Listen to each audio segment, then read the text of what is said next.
Bwana Yesu asifiwe, watumishi wa Mungu. Amen. Tunamshukuru Mungu kwa ajili ya siku ya leo. Mungu ametupa kibali kuiona siku ya leo. Tunamshukuru Mungu pia kwa nafasi ya uhai aliyotupa tena. Tunajua hatukustahili, kwa sababu neno la Mungu linasema ndani yake tunaishi na kuwa na uhai wetu. Kwa hiyo hatuishi kwa ajili yetu wenyewe. Basi kama ilivyo adha ya kipindi cha Kutoka Madhabahuni, leo Mungu ametupa kichwa cha somo kinachosema maisha ya nidhamu katika kufanikiwa kwangu. Maisha ya nidhamu katika kufanikiwa kwangu. Basi nitakwenda kumshukuru Mungu kabla hatujaanza somo. Baba, katika jina la Yesu Kristo wa Nazareti aliye hai, tunakutukuza, tunakuinua. Asante kwa sababu wewe ni mwema. Roho Mtakatifu uliye mwaminifu, uliye mwalimu mwema, tusaidie kujifunza, na hata walioko mtandaoni Bwana wasaidie kujifunza na kulielewa neno lako, na hatimaye walitendee kazi katika jina la Yesu Kristo wa Nazareti. Asante Roho Mtakatifu kwa sababu utakuwa pamoja nasi. Amen. Amen. Kama ilivyo kawaida yetu, leo katika kipindi cha Kutoka Madhabahuni, leo somo linasema maisha ya nidhamu katika kufanikiwa kwangu. Leo niko na watumishi wa Mungu wapakwa mafuta wa Bwana. Kwa majina yangu mimi naitwa Pastor Theodora Emmanuel.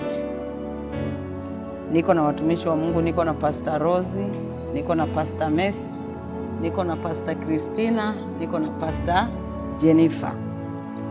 Basi tutaanza somo letu au kipindi chetu bila kuchelewa. Nimesema kwamba maisha ya nidhamu katika kufanikiwa kwangu. Tutaenda kuangalia nini maana ya nidhamu. Tunaona nidhamu ni adabu njema, kujitawala na kufuata sheria au taratibu zilizowekwa ili kufikia malengo binafsi na ya kijamii. Nitarudia tena. Nidhamu ni adabu njema, kujitawala na kufuata sheria au taratibu zilizowekwa ili kufikia malengo binafsi na ya kijamii. Tunapozungumzia kuhusu nidhamu tumezungumzia kwamba ni adabu njema, kujitawala. Tunapozungumzia kujitawala, mtu anaweza tunaposema mtu amejitawala, maana yake huyu mtu anajitambua. Kitu cha kwanza kabisa, mtu anayejitawala ni mtu anayejitambua. Kujitambua maana yake nini? Kujitambua ni mtu anajiongoza mwenyewe kutokana na zile nidhamu alizojiwekea bila kusukumwa na mtu yoyote. Hamna mtu anayemwambia bwana, uliweka ratiba fulani kwamba saa ngapi utafanya kitu fulani. Yaani pasipo kusukumwa na yeyote. Ile nidhamu inampelekea yeye kufanya kwa uaminifu ili kufikia malengo ya kila alichojiwekea. Na pia huwezi kuitenga nidhamu na mafanikio, kwa sababu mtu yeyote anayejiwekea nidhamu mwisho wa siku lazima afanikiwe, kwa sababu nidhamu inamsukuma kufanya kile kitu alichojiwekea au malengo aliyojiwekea kwa ufanisi, ili mwisho wa siku aweze kufanikiwa katika yale malengo aliyojiwekea.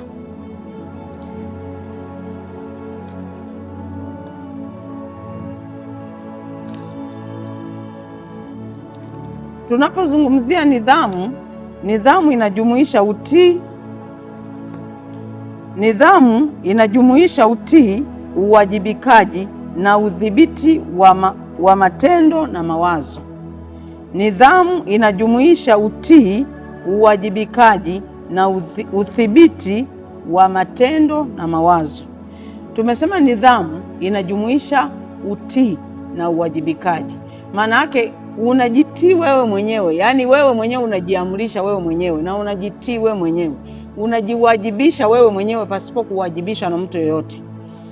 Na kuna nidhamu binafsi pia na nidhamu ya kijamii. Tukiangalia kwenye nidhamu binafsi, ni mtu anajiwekea malengo yeye kama yeye, hata kama hakuna mtu aliyemuona, ila yeye anajiwekea malengo kama mtu binafsi, kwamba mimi labda nina miaka 20 mpaka inapofika miaka 30 nimejiwekea malengo 1 2 3 mpaka inapofika miaka 30 nifanikiwe kuwa mtu fulani au nifanikiwe kuwa na kitu fulani.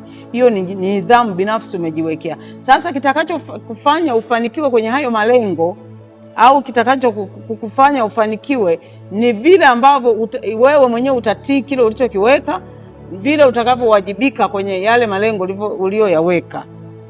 Kwa mfano tukiangalia Yesu Kristo, mfano wa nidhamu binafsi, tukisoma katika kitabu cha Wafilipi sura ya 2 kuanzia ule mstari kuanzia mstari wa 5. Wafilipi sura ya 2 kuanzia mstari wa 5 anasema, iweni na nia hiyo hiyo iliyokuwamo ndani ya Kristo. Iweni na nia hiyo hiyo iliyokuwamo ndani ya Kristo. Tunaona nia ya Kristo, tunaona kwa mfano halisi wa Yesu Kristo. Yesu Kristo wakati amekuja duniani akauvaa mwili, licha ya kwamba aliyemtuma ni Mungu yuko mbinguni, ila tunaona ni namna gani alijiwekea nidhamu binafsi ili kuweza kufanikisha kile ambacho ametumwa kukifanya. Tunaona kabisa hakuna mtu aliyekuwa anamwambia Yesu, nenda mlimani kafunge, au nenda kaokoe Kapernaumu, au nenda kijiji cha Samaria. Ni yeye mwenyewe anatambua kwamba nina jukumu fulani, kwa hiyo hilo jukumu linamtuma yeye kuwajibika. Kumbuka tumesema nidhamu binafsi inakufanya uwajibike na utii. Kwa hiyo unajitii wewe mwenyewe, yaani pasipo mtu yote kukusukuma, kwa sababu tayari umejitambua kwamba wewe ni nani na unataka kufanya nini. Kwa sababu tumeona mtu ambaye anajitawala tayari anajitambua, anajua nini cha kufanya kwa wakati gani. Haleluya, Bwana Yesu asifiwe sana. Basi nafikiri kwa kutoa utangulizi huu ni wakaribishe watumishi wa Mungu. Najua wanazo package leo ambazo zitatusaidia kwenye maisha ya nidhamu na kufanikiwa kwetu. Basi karibu mtumishi wa Mungu Pastor Jennifer, ili watazamaji waweze kunufaika na kipindi chetu cha kutoka madhabahuni leo. Amen mama, nashukuru sana kwa ajili ya nafasi hii na kupata neema hii siku ya leo. Karibu sana. Kwa majina yangu ninaitwa Pastor Jennifer Kitundu. Namshukuru Mungu kwa ajili ya neema hii ya siku ya leo, tuweze kujifunza na kuweza kusimamia kile ambacho tumejifunza. Kutoka madhabahuni leo tunazungumzia kuhusu maisha ya nidhamu katika kufanikiwa kwangu au kufanikiwa kwako. Nidhamu ni adabu njema au ni namna ambayo mtu anaweza kujitawala. Anaposema adabu njema, ni mtu anayeweza kujitawala, kujisimamia bila kusukumwa na mtu yeyote, ikiwa imebebwa na mawazo, utii. Katika kutii kuna kupeleka wewe uweze kufanikiwa, na pia utii umebeba, licha ya mafanikio tu, imebeba pia zawadi mbalimbali. Bwana Yesu asifiwe sana. Kipengele ambacho nitaweza kuzungumzia kwa siku ya leo ni nidhamu kwenye eneo la utumishi au huduma. Jambo lolote, nikisema huduma, ni kitu chochote ambacho kinaweza kikawa kinashughulika kwenye jamii na maeneo mbalimbali. Bwana Yesu asifiwe sana. Tukiangalia kwenye eneo la huduma, vitu vikubwa ambavyo vimebebwa kwenye huduma pamoja na utumishi ni maeneo ya imani. Nidhamu imebebwa na imani pia, kwa sababu huwezi kufanya kitu pasipo kujiamini. Cha kwanza mwenyewe binafsi unaanza kujiamini. Mama amezungumzia habari ya kujiamini wewe mwenyewe, nidhamu binafsi. Kwa nidhamu binafsi inaweza ikamfanya mtumishi kuweza kuwajibika, kujiadabisha, au nidhamu binafsi kwenye maeneo mbalimbali, nyanja mbalimbali, kwenye biashara, inaweza kumfanya yule mtu kuweza kupenda kile kitu na kuweza kuwajibika bila kuambiwa na mtu yeyote. Mtu wa kwanza ambaye tutaenda kuangalia mfano halisi ambao kwenye utumishi na kijamii, maana tumezungumzia na eneo la jamii, tunamuona Yesu Kristo. Yesu Kristo, mwanzilishi wa imani yetu. Tutasoma kitabu cha Mathayo sura ya 4. Kuna mistari hapo ambayo tutaenda nayo. Anasema ya kwamba kisha Yesu alipandishwa na Roho nyikani ili ajaribiwe na Ibilisi, akafunga siku 40 mchana na usiku, mwisho akaona njaa. Kitu cha kwanza kabisa kwenye huu mstari tunaojifunza, Yesu Kristo kilichompandisha Roho Mtakatifu si kana kwamba alimpandisha tu kwa sababu ila alikuwa amejiwekea nidhamu. Bwana Yesu asifiwe sana. Nidhamu binafsi kwenye utumishi wake. Alafu pili, kwenye kufunga siku 40 mchana na usiku, si kana kwamba kuna mtu aliyekuwa anamuhimiza. Nidhamu inaanzia kwenye nidhamu binafsi, ndipo inaenda kwenye jamii. Huwezi kuniambia ya kwamba utaenda kuwaadabisha watu au kuonyesha kwenye jamii wakati wewe binafsi hujaweza kujisimamia. Kwa sababu kama hujaweza mwenyewe kujisimamia kwenye jamii, huwezi kusimamia. Kwa hiyo nidhamu inaambatana pia na uongozi. Uongozi unakuanzia wewe. Ni namna gani unaweza kujisimamia, kujiongoza wewe binafsi kabla ya wengine. Bwana Yesu asifiwe sana. Hapa tunamwona Yesu Kristo aliweza kujiongoza. Ingekuwa ni mtu mwingine kule mlimani, angeamua kufanya tu chochote anachoweza kufanya. Bwana Yesu asifiwe sana. Tukiruka kwenye hii mistari, tunaona ya kwamba shetani alikuja akawa anamjaribu kwenye kila maeneo. Hapa ukiangalia kwenye hii mistari, tunaona kuna nyanja mbalimbali ambazo walikuwa wanazipitia. Maeneo ya chakula. Unajua kuna watu wameshindwa kujigaidi hata kwenye chakula. Kwa hiyo kuna sehemu shetani akaona huyu anasikia njaa. Nini sasa? Lakini kilichomfanya aweze kushinda ni ile nidhamu yake binafsi aliyojiwekea kwamba mimi mpaka siku ya 40 nitaweza kula chakula. Si kana kwamba alikuwa asikia njaa, alikuwa anasikia njaa. Lakini mtu huyu kwenye hii nidhamu ya mfungo alipokuwa amejiwekea, kulikuwa na nidhamu binafsi za kwake za kiroho. Cha kwanza aliweza kufunga, kusoma neno, alafu kuomba. Bwana Yesu asifiwe sana. Hakuna mtu aliyekuwa anamwambia nenda kaombee hichi, nenda kaombee hichi, lakini nidhamu inaweza kukufanya ukafanya vitu kwa mpangilio. Bwana Yesu asifiwe sana. Anaendelea anasema ya kwamba mwisho wa majaribu yote kwenye hii nidhamu ambayo Yesu alikuwa amejiwekea, kuna watu wanaamua kufunga, lakini inafika siku ya kwanza, ya pili, ya tatu anasikia njaa, anaamua kuacha.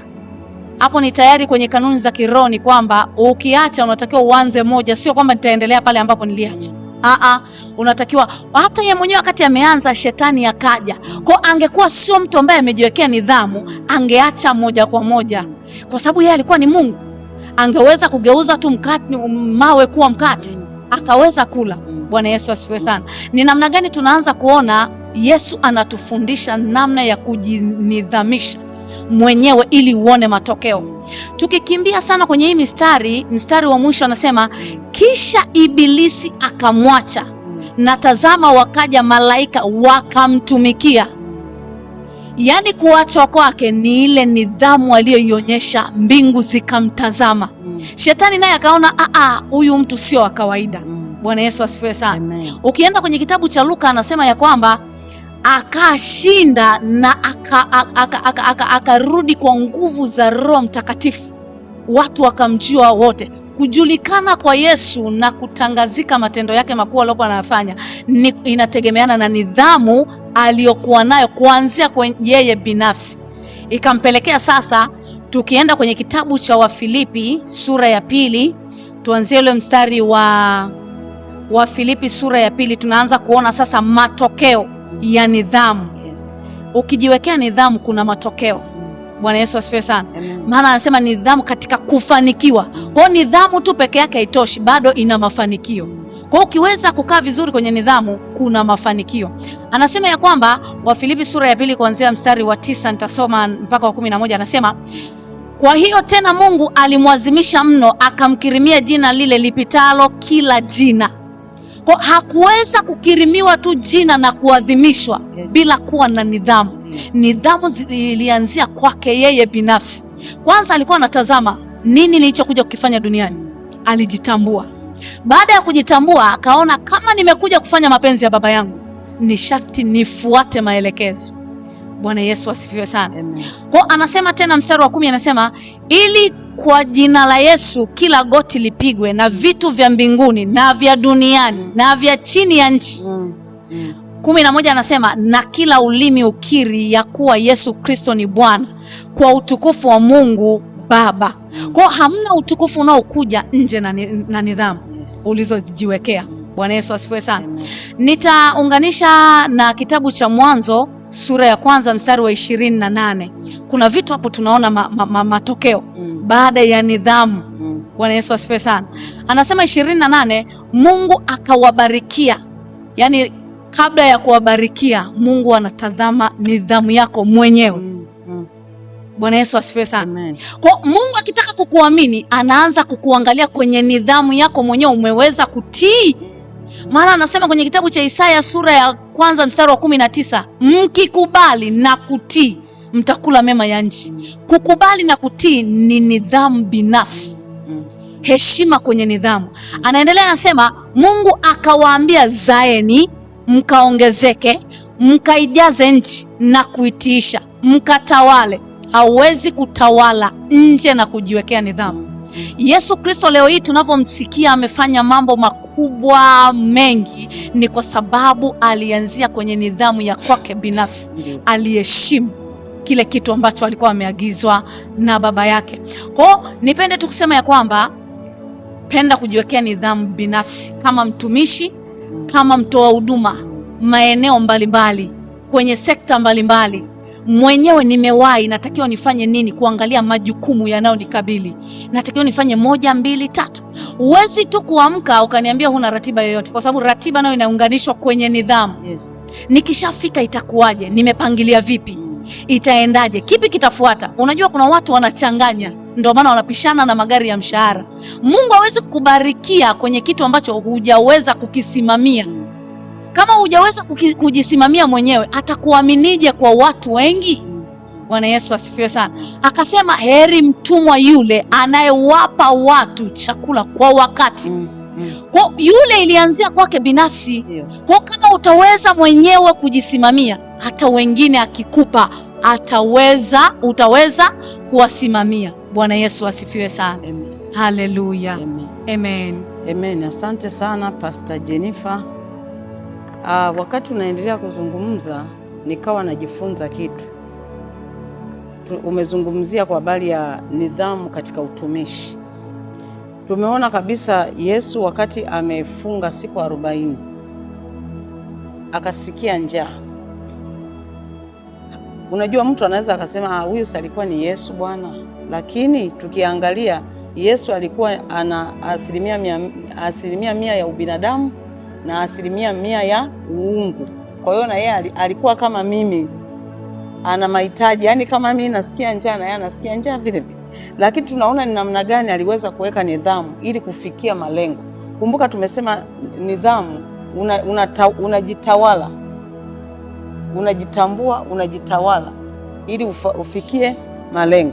Pia nikaangalia kwenye kile kitabu cha Yohana sura ya 4 mstari wa 31. Anasema, nitasoma. Anasema huko nyuma wanafunzi wake wakamsii wakisema, Rabi, ule. Tunaona hapa wakati Yesu na wanafunzi wake walipitia kwenye kijiji cha Samaria. Wakati wamepitia kwenye kile kijiji cha Samaria, inaonekana kuna mahali walitoka kwenye huduma. Wanafunzi wake wakawa wanasikia njaa, wakaenda mjini, kwa sababu na Yesu mwenyewe alikuwa anasikia njaa, sio kwamba alikuwa asikii njaa. Sasa wakati wanafunzi wanaenda mjini, yeye akakumbuka kuna nidhamu ambayo kuna kitu anatakiwa kukifanya saa hiyo. Ikabidi aanze kumshuhudia yule mwanamke Msamaria aliyekuwa akiteka maji pale kisimani. Tunaona kabisa wanafunzi wanasema, tunaona kabisa baada ya Yesu kumshuhudia au kuzungumza na huyu mwanamke Msamaria, tunaona matokeo ya ushuhudiaji. Yesu ameshuhudia mwanamke, ikabidi mwanamke aende na yeye akawashuhudia watu wengine. Sasa chakula, maana yake Yesu angeenda kula chakula mjini, zile nafsi 3,300 zilizookoka, maana yake angekuwa hajajiwekea nidhamu, siku hiyo asingeingiza hiyo hesabu kwenye ufalme wa Mungu, ila kwa sababu alijiwekea nidhamu. Ndio maana hata wanafunzi wake walipomwambia Rabi ule, akasema chakula changu ni hiki, ni afanye mapenzi ya Baba yangu aliyenituma. Kwa hiyo kumbe ile nidhamu, umeongea kitu kimoja ukasema nidhamu ina matokeo. Kwa hiyo tunaona leo hii kila mahali jina la Yesu, Yesu, kwa jina la Yesu toka, toka kwa jina la Yesu toka. Yaani kwa nini imekuwa hivi? Ni kwa sababu alijiwekea nidhamu ili kufikia malengo ya ukombozi wa mwanadamu. Amina. Basi karibu mtumishi wa Mungu Pastor Christina. Najua unalo neno la kuzungumza na mtazamaji. Amen. Bwana Yesu asifiwe. Amen. Bwana Yesu asifiwe sana. Amen. Tunamshukuru Mungu kwa ajili ya nafasi ambayo ametupa tena kwa ajili ya siku ya leo. Ndio. Somo letu linasema kwamba maisha ya nidhamu katika kufanikiwa kwangu. Maisha ya nidhamu katika kufanikiwa kwangu. Tukaona kwamba nidhamu ni adabu njema ya kujitawala.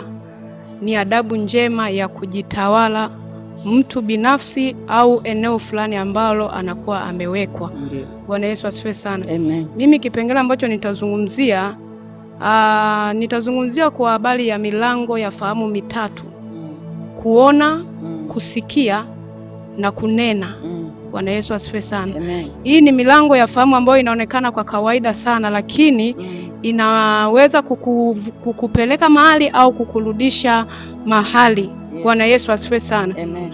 Ninapozungumzia milango ya fahamu mitatu, kuona, kusikia na nimaanishe kinywa, tunamuona mtu mmoja ambaye ni Hawa. Ukisoma kwenye Mwanzo sura ya 3 na ule mstari wa kuanzia mstari wa kwanza pale, tunamwona huyu mwanamke namna ambavyo kinywa chake kilimuingiza kwenye mtego wa shetani. Bwana Yesu asifiwe sana. Amen. Mwanzo sura ya 3 kuanzia ule mstari wa kwanza anasema, basi nyoka alikuwa mwerevu kuliko wanyama wote wa mwitu aliowafanya Bwana Mungu. Akamwambia mwanamke, ati hivi ndivyo alivyosema Mungu, msile matunda ya miti yote ya bustanini? Hapa tunaona ni mazungumzo ambayo yanaanza kati ya huyu mwanamke na huyu nyoka. Mwanamke naye analispondi kwamba mwanamke akamwambia nyoka, matunda ya miti ya bustanini twaweza kula, lakini matunda ya mti ulio katikati ya bustani Mungu amesema msiale wala msiaguse, msije mkafa. Lakini tunaona hapa huyu mwanamke aliinua kinywa chake na pia akamtegea sikio. Sasa ikawa sasa baada ya kupata nafasi ya nyoka kusikilizwa na huyu mwanamke, ndipo sasa akaingizwa kwenye mtego wa shetani. Ndio maana watu wote tukapatikana kwa sababu ya huyu mtu mmoja. Bwana Yesu asifiwe sana. Amen. Kwa sababu ya kinywa tu na kwa sababu ya kumtegea lile sikio. Nataka kusema nini? Unaweza ukawa uko mahali, si kila kitu unaweza kuzungumza, si kila kitu unaweza kusema, si kila kitu unaweza kuona. Kwa sababu gani? Ayubu anasema kwamba nimeweka agano na macho yangu, nawezaje kumtamani mwanamke? Ni vitu ambavyo vinaonekana ni vidogo sana, lakini vinaweza kutuingiza kwenye shida. Bwana Yesu asifiwe sana. Ndio maana anasema kwamba nidhamu ni adabu njema na kujitawala. Maana yake ni namna gani unaweza kujitawala wewe, kwenye namna ya kinywa chako, kwenye namna ya kuona kwako, kwenye namna ya kusikia kwako. Kwa sababu gani? Yesu anasema kwamba si kile kinachomuingia mtu kinachomtia mtu unajisi, bali kile kinachomtoka. Bwana Yesu asifiwe sana. Kwa hiyo kile kinachokutoka wewe, nini kinatoka ndani yako? Bwana Yesu asifiwe sana. Nini kinatoka ndani yako? Je, kinaleta athari gani kwenye jamii? Kinaleta athari gani kwenye maisha yako? Kwa sababu kila unachokisikia, unachokitoa kina madhara makubwa zaidi kwenye maisha yako, aidha kufanikiwa au kutokufanikiwa. Kwa sababu gani? Anasema kwenye Wakorinto wa kwanza sura 15 kuanzia mstari wa 33 kwamba mazungumzo mabaya huharibu tabia njema.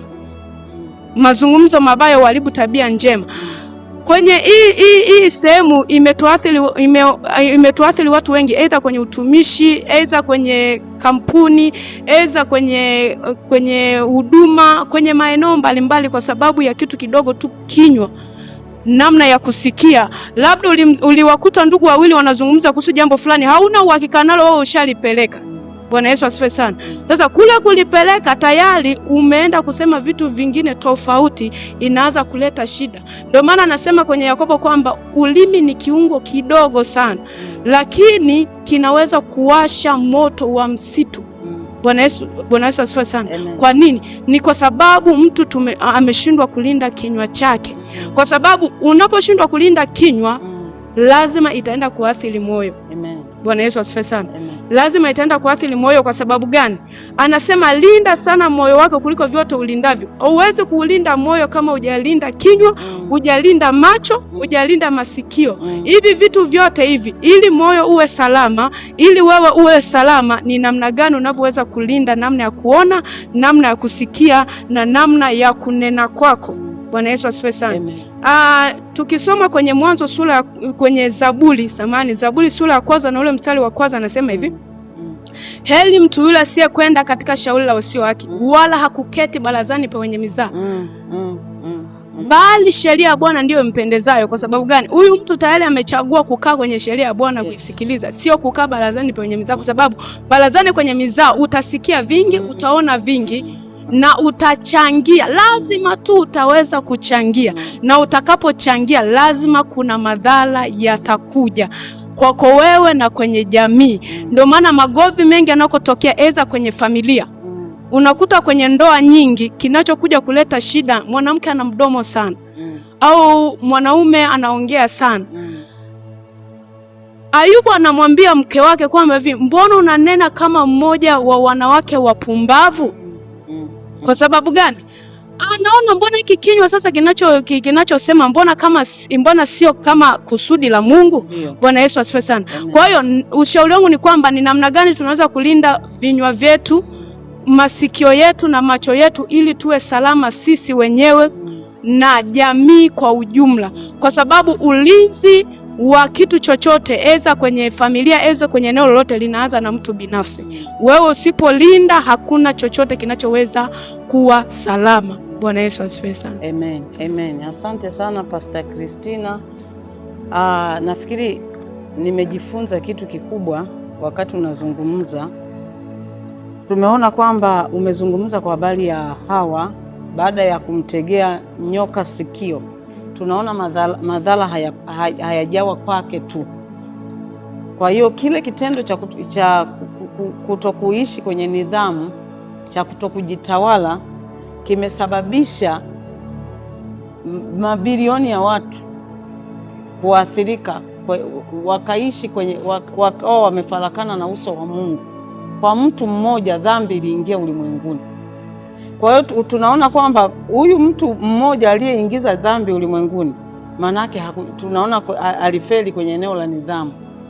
Tunaona pia kwa mtu mmoja ambaye ni Yesu Kristo, ambaye alisimama vizuri kwenye eneo la nidhamu, amekuja kuokoa ulimwengu uliokuwa mwanzo umetekwa kwenye dhambi. Nimejifunza pia kitu kikubwa sana. Umesema Ayubu akasema, nimeweka agano na macho yangu, nawezaje kumtazama msichana? Unajua iko hivi, Mungu ameweka agizo kwamba enyi waume wapendeni wake zenu. Unajua Mungu mpaka akaweka hiyo sheria kwamba enyi waume wapendeni wake zenu. Kuna katatizo hapo kwa wanaume. Wanaume wao wanaishi kwa kutamani, ila wanawake wao kinachowatawala ni hisia. Kwa hiyo manake Ayubu aliweka hilo agano ili kusudi, manake anaona kabisa alijiwekea nidhamu ya kuweka agano na macho, ili kusudi anaogopa labda pengine angezaa watoto wa nje.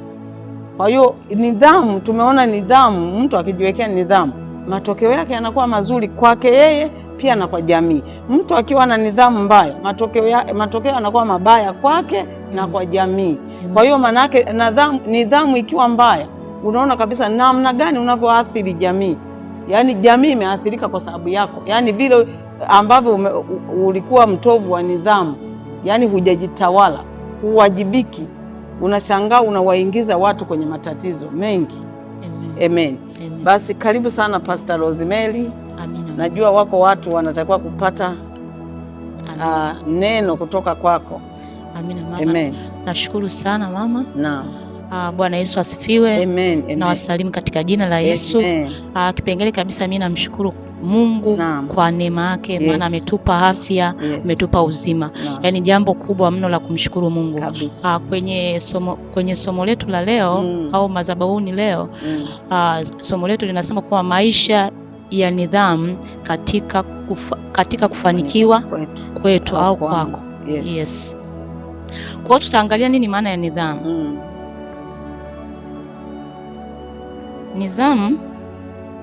Nidhamu ni adabu njema, kujitawala na kufuata sheria au taratibu zilizowekwa ili kufikia malengo binafsi ya kijamii.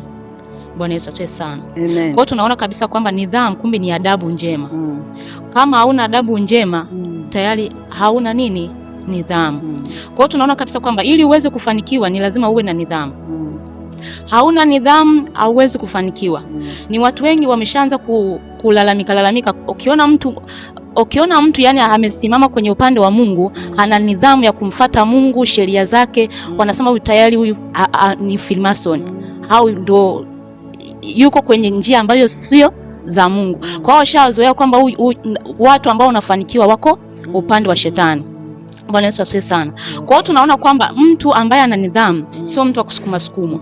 Ni mtu ambaye amejiwekea ratiba zinazoeleweka. Ni mtu ambaye anajielewa kwamba wakati huu natakiwa nifanye kitu fulani. Na pia mtu ambaye ana nidhamu ni mtu ambaye ana maono. Anasema kwamba pasipo maono mtu huacha kujizuia. Kwa hiyo kama hauna maono hauwezi kujizuia wala kufanya kitu chochote. Kwa hiyo mimi nitazungumzia kwenye upande wa nidhamu ya kiroho. Kwa hiyo nitaangalia kwanza kwenye nini maana ya nidhamu. Nini maana ya kiroho? Au kiroho ni ile hali ya kuwa karibu na Mungu. Maana yake una mahusiano na Mungu. Kwa ukisoma kwenye kitabu cha Yohana sura ya 4 mstari wa 23 mpaka 24 anasema kwamba Mungu anamtafuta mtu atakayemwabudu katika roho na kweli. Kwa kumbe Mungu pia Mungu ni roho. Na sisi pia ni roho. Kwa hiyo Mungu anatafuta mtu ambaye ataweza kumwabudu Mungu katika roho na kweli. Kwa hiyo tunaona kabisa kwenye kiroho kuna mambo manne. Kwanza kabisa ni lazima uwe na Roho Mtakatifu. Cha pili kabisa uwe ni mtu wa maombi. Cha tatu uwe ni mtu wa neno la Mungu. Haleluya. Cha nne uwe ni mtu wa mifungo. Kwa hiyo nitaanza kuzungumzia kwenye kila kitu. Kwa hiyo tutasoma nitaanza kumzungumzia Roho Mtakatifu. Roho Mtakatifu anasaidiaje? Roho Mtakatifu ni mtu wa aina gani? Nitasoma kitabu cha Warumi sura ya 8 mstari wa 16 anasema kwamba Roho mwenyewe ushuhudia pamoja na roho zetu ya kuwa sisi tu watoto wa Mungu. Bwana Yesu asifiwe sana. Kwa hiyo Roho mwenyewe anatusaidia tukiwa kwenye kuomba. Anashuhudia kwamba wakati huu ni maombi ya namna gani. Wakati huu unatakiwa ufanye kitu fulani. Kwa hiyo ukiwa hauna Roho Mtakatifu hauwezi kumwabudu Baba katika roho na kweli. Yaani lazima tu utakuwa unapishana naye. Haleluya. Kwa hiyo Mungu anamtafuta mtu ambaye atakuweza kumwabudu katika roho na kweli. Ni lazima huyo mtu awe amejazwa Roho Mtakatifu ndani yake, ndiye ataweza kuweza kumsimamia zile sheria za Mungu. Maana kwa Mungu kuna sheria zake. Nitazungumzia pia na nitasoma pia nitasoma hiyo Warumi 8 mstari wa 10 anasema kwa kuwa wote wanaoongozwa na Roho wa Mungu hao ndio wana wa Mungu. Kwa hiyo tunaona kabisa kwamba mtu yeyote ambaye ameokoka au ambaye yuko kwenye ukiroho ni lazima aongozwe na Roho Mtakatifu. Roho Mtakatifu ndiye anaweza kufunua mafumbo ya Mungu. Roho Mtakatifu ndiye anaweza kutoa siri za Mungu. Roho Mtakatifu ndo ana kila kitu. Kwa hiyo kama una Roho Mtakatifu utakuwa unafanya kazi bure. Kwa hiyo nilikuwa na wasii kwamba usipende kuwa ni mtu wa kulaumu. Ni lazima ufuate sheria. Mungu ana sheria zake. Kwa hiyo Mungu anataka mtu ambaye ataweza kumwabudu katika roho na kweli. Kwa hiyo ukisha muabudu katika roho na kweli, kuna sheria zake ambazo utaweza kuzifuata ili uweze kuwa ni mtu wa kiroho. Kwa hiyo nitaingia kwenye maombi pia. Maombi ni mahusiano kati ya mtu na Mungu. Bwana Yesu asifiwe sana. Kwa hiyo tunamwona Yesu pia alikuwa ni mtu muombaji.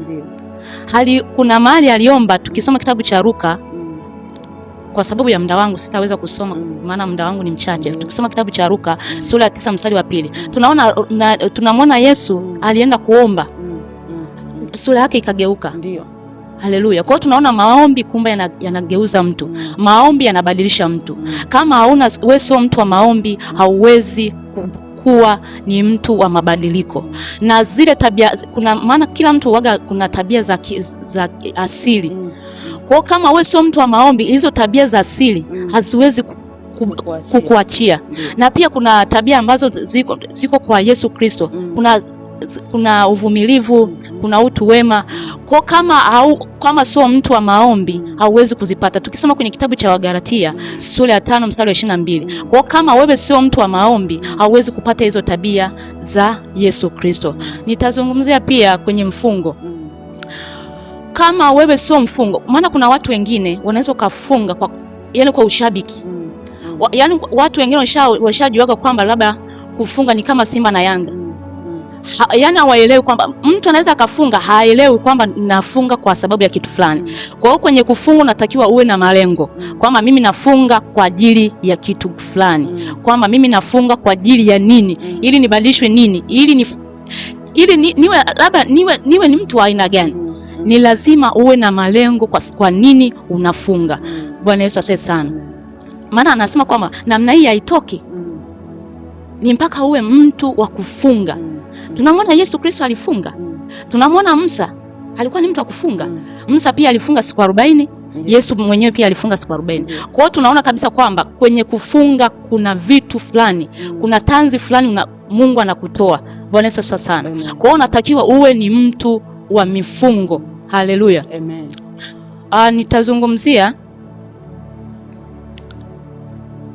Nitazungumza maana nishatoka kwenye Roho Mtakatifu, nimetoka kwenye maombi, nimetoka kwenye mifungo.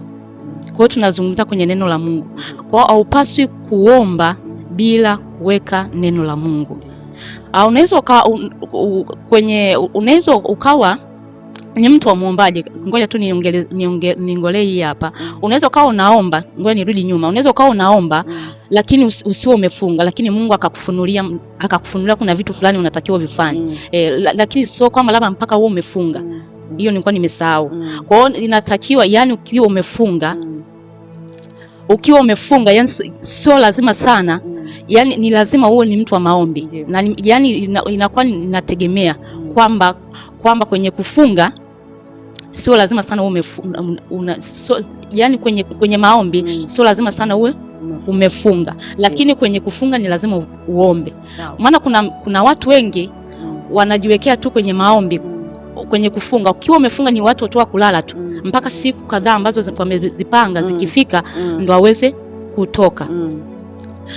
Nitazungumza kwenye neno la Mungu. Huwezi kuomba maombi bila neno la Mungu. Itaonekana kama vile ni uchawi. Ni lazima uwe na neno la Mungu. Litaweza kukubadilisha na Mungu ataweza kupokea maombi yako ambayo unaomba. Bwana Yesu asifiwe sana. Maana Biblia inasema kwamba tena neno la Mungu likae kwa wingi ndani yenu. Kwa hiyo kama huna neno la Mungu huwezi kubadilishwa. Kama huna neno la Mungu, Mungu hawezi kuchukua maombi hayo. Na anasema katika neno lake pia anasema kwamba maombi ni upanga ukatao kuwili na inagawana nafsi na roho. Kwa kama wewe hauna neno la Mungu, maombi yako utakuwa unafanya kazi bure. Kama hauna neno la Mungu, kwenye mifungo yako utakuwa unafanya kazi bure. Amen. Amen. Bwana Yesu asifiwe sana. Asante sana Pastor Rose. Pastor Rose amezungumzia nidhamu za kiroho. Tunapozungumzia nidhamu za kiroho, Manake hii ni kwa yule mtu aliyezaliwa mara ya pili au aliyeokoka, kwa sababu mtu yote anayezaliwa mara ya pili tunaona kabisa anazaliwa kwa Roho.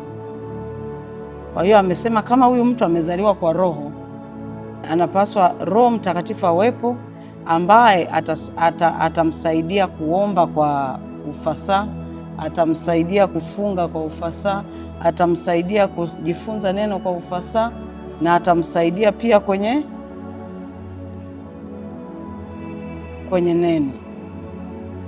Asante sana Pastor Rosemary. Amen. Basi naomba nimkaribishe Pastor Messi. Amen. Bwana Yesu asifiwe sana. Amen. Nawasalimu katika jina la Yesu. Amen. Mimi nashukuru Mungu kwa nafasi hii ambayo nimepewa.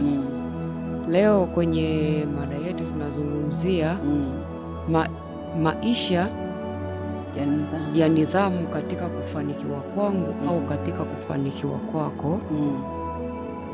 Mimi nimejifunza kitu kimoja ya kwamba nidhamu inakuwa ni tabia ya mtu. Hawezi kuwa na nidhamu bila kuwa na tabia. Ili ile nidhamu iwe ndani ya maisha yako, lazima kitu kiwe muendelezo. Aidha ni wiki mbili, aidha ni miezi miwili, aidha ni mwaka, ili uweze kuwa tabia sasa iwemo ndani ya mtu. Unaona? Na siku zote watu sisi tulivyokuwa ni watu wazuri, ni wazuri wa kuweka malengo au maono, lakini hatuna nidhamu. Ndio. Kuna wakati ambao tunafika tunaanza kulalamika, kumbe hatujajiwekea nidhamu. Lakini mimi siku ya leo nitazungumzia kwenye upande wa maono au malengo. Ndio. Unaona? Kwanza nitaanza nisome neno la Mungu kwenye kitabu cha Mithali sura 29 na ule mstari wa 18. Anasema pasipo maono watu huacha kujizuia. Ina maana yule mtu ambaye hana maono anashindwa kujizuia kwenye yale malengo. Kama ni mtu ambaye ameweka maono kwenye biashara zake, ni mtu ambaye atakuwa na starehe sana kwenye maisha. Ni mtu ambaye atakuwa anatumia pesa ovyo kwenye yale maisha. Lakini kama una maono ya kuweza kuanzisha biashara, utaweka pesa yako vizuri. Na hata kama hatukatai mtu kula vizuri, ila kuna mahali unajiguide, unajinyima ili uweze kutimiza ile furaha ya maono ambao umewekea. Bwana Yesu asifiwe sana. Kwa hiyo anasema pasipo maono watu hushindwa kujizuia. Kuna watu mbalimbali wameweka maono mbalimbali. Bwana Yesu asifiwe sana. Mimi naomba nitolee mfano mmoja wa maisha ya kiroho. Nirudi kwa mtumishi Rose hapa. Unajua kipindi ambacho mimi sijaokoka, nilikuwa sina nidhamu ya maisha. Yaani maisha tu ya kawaida. Unaona? Nilikuwa ni mtu ambaye nikitoka sehemu ninaenda kuzurula, kurudi mpaka jioni, hakuna nilichokifanya kwa sababu si maono, wana sina malengo. Unaona? Lakini sasa baada ya kuokoka, nikafuata ile sheria mahali ambapo ninaabudu, mahali ambapo ninamwabudu Mungu, mahali ambapo ninafundishwa neno. Mahali hapa kuna system moja ambao saa 2 ikifika lazima masaa 2 maombi. Kwa hiyo ile nidhamu ya kuja hapa ikaniguide, nikaacha kule kuzurula. Imagine unafikiri ni kitu kizuri kwamba mtu wewe ulikuwa unazurula labda kwenda kutafuta umbea huko, alafu unaanza kufuata ile guide ya maombi ya saa 2 kila siku. Sio kitu rahisi, ni maumivu makubwa sana. Kuna vitu fulani vya duniani unavikosa, lakini ukiwa hauna maarifa kichwani. Ile mimi imenisaidia hata kwenye maisha yangu mimi ya usichana. Nilikuwa sijui kutenga muda, kwamba huu muda natakiwa nifanye hiki, huu muda natakiwa nitengeneze hiki. Imenisaidia mimi kwa maisha ya sasa, na mpaka hivi leo unaniona nazungumza tabia ya nidhamu. Ina maana hata mimi nisingeelezewa ile tabia, nisingekusaidia wewe. Imenisaidia, japokuwa maisha ya nidhamu jamani so rahisi. Yanahitaji kujitoa, yanahitaji kujinyima. Unaona? Sio rahisi. Kiasi kwamba mtu unatakiwa ufunge masaa 12 au siku 3. Sio kitu rahisi. Sio kitu rahisi. Kinahitaji kujitoa. Kinahitaji uwe na nidhamu. Ni maumivu, lakini baadaye utaona faida. Hakuna hasara. Kitu chochote ambacho unawekeza ni kuna faida. Pia nitolee mfano wa pili ya kwamba sisi ambao tumetoka kijijini, kuna nidhamu ya kila mwaka kuweka mbegu ya kwenda kupanda mashambani. Usipokuwa na nidhamu, kuna wakati utachekwa kwamba wewe ulikula mbegu. Leo hii sisi tunavuna, lakini wewe ulikula mbegu. Kuna wakati ambako chakula kinakuwa hakipo, lakini ulazimiki kuichukua ile mbegu na kuila, umeiweka ili hali labda kuna siku mnashinda na njaa, mmeamriwa mshinde na njaa, labda mzazi anasema hakuna kugusa ile mbegu, kuichukua na kuila. Ikiwa unatakiwa kwamba msimu fulani tunatakiwa kupanda, ni maumivu, lakini unajua kwamba mwezi fulani hii mbegu ambayo nimehifadhi, nikishaipanda kuna faida nitaipata. Kwa hiyo hayo ndio maisha ya nidhamu. Bwana Yesu asifiwe sana. Amen. Bwana Yesu asifiwe sana. Tumemsikia Pastor Messi amezungumzia kwa habari ya nidhamu. Mtu mwenye maono, usipokuwa na maono manake hautakuwa na nidhamu. Kinachomfanya mtu afikie malengo ya maono yake ni ile nidhamu aliyojiwekea. Bwana Yesu asifiwe sana. Kwa sababu tumetoka kumsikiliza Pastor Rose amezungumza kwa habari ya nidhamu ya kiroho. Tukiangalia mara nyingi mtu mwenye maono anapofuata ile nidhamu inakuja kumsaidia kufanikiwa kwenye yale malengo aliyojiwekea. Kwa sababu ukiwa na maono, labda maono ya kihuduma, hakuna mtu anayekuambia funga na kuomba. Hakuna mtu anayekwambia soma neno, kwa sababu ana maono baadaye ya kuwa mtu fulani. Ana maono ya kuja kugusa jamii inayomzunguka. Ana maono kwa ajili ya yeye binafsi. Wakati tunaendelea kuhitimisha kipindi chetu, nataka nizungumze ya kwamba tunapozungumza nidhamu binafsi inaweza ikapelekea mafanikio ya kijamii. Tunapozungumzia nidhamu binafsi, kumbuka nidhamu binafsi ndio itapelekea nidhamu ya kijamii, na nidhamu ya kijamii moja kwa moja maana yake inaenda ile nidhamu uliojiwekea ukiwa wewe ni mtu mmoja, ile nidhamu inaenda kugusa maisha ya watu wengi. Kwa hiyo hapa tumezungumza pia nidhamu za kiroho. Kuna uwezekano wewe ukawa unataka kujua hizi nidhamu za kiroho zinakuaje. Ili uweze kuziishi hizi nidhamu za kiroho, ni mpaka wewe umeokoka, ni mpaka wewe umempa Yesu maisha yako. Kwa hiyo wewe unayesema kwamba mimi natamani kuishi nidhamu za kiroho, mahali popote ulipo utanifuatisha maneno haya, na baada ya hapo ukishafuatisha haya maneno utakuwa umeokoka. Kwa hiyo unaruhusiwa kuziishi nidhamu za kiroho. Sema, Bwana Yesu, ninasogea mbele zako. Mimi ni mwenye dhambi, nimejua makosa yangu. Futa jina langu kwenye kitabu cha hukumu, andika jina langu kwenye kitabu cha uzima wa milele. Ninakupokea Bwana Yesu leo ili uwe Bwana na Mwokozi wa maisha yangu. Unisaidie Bwana Yesu kuishi na kuenenda katika nidhamu ili niweze kufanikiwa katika malengo yangu, katika jina la Yesu. Kuanzia leo, wewe uliyefuatisha sala hii inaitwa sala ya toba. Kwa hiyo kuanzia leo umeokoka. Kwa hiyo unaweza ukapiga simu ukaelekezwa utaratibu nini cha kufanya ili uweze kukulia wokovu. Basi tunamshukuru Mungu kwa ajili ya kufikia mwisho wa kipindi chetu, na Mungu akubariki sana. Amen.